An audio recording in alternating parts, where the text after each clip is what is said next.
சங்கீதம் 3 தலைப்பு என்ன சொல்லுது பாருங்க. தாவீது தன் குமாரன் அப்சலோமுக்கு தப்பி ஓடி போகையில் பாடின சங்கீதம்.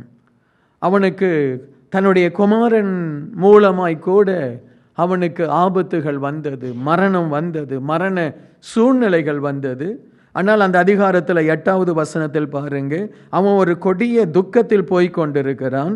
அப்பொழுது அவன் சொல்லுகிறான், ரட்சிப்பு கர்த்தருடையது, தேவருடைய ஆசீர்வாதம் உம்முடைய ஜனத்தின் மேல் இருப்பதாக.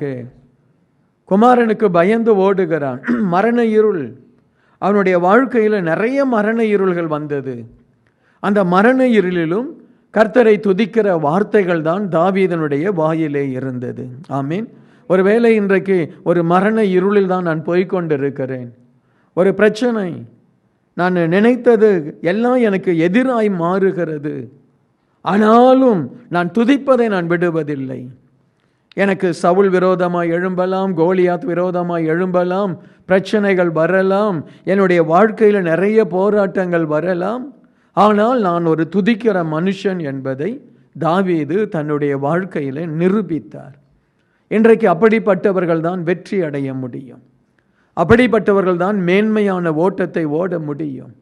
ஐயோ எனக்கு பிரச்சனை வந்துடுச்சது, எனக்கு போராட்டம் வந்துவிட்டது என்று முறுமுறுத்து கொண்டு துக்கத்தோடு நாம் நிற்பதை ஆண்டவர் விரும்பலை.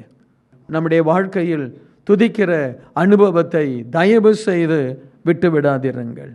என்ன வந்தாலும் சரி, என்ன போராட்டம் வந்தாலும் சரி, என்ன பிரச்சனை வந்தாலும் சரி, தேவனை நாம் துதிக்கிறவர்களாய் இருப்போம்.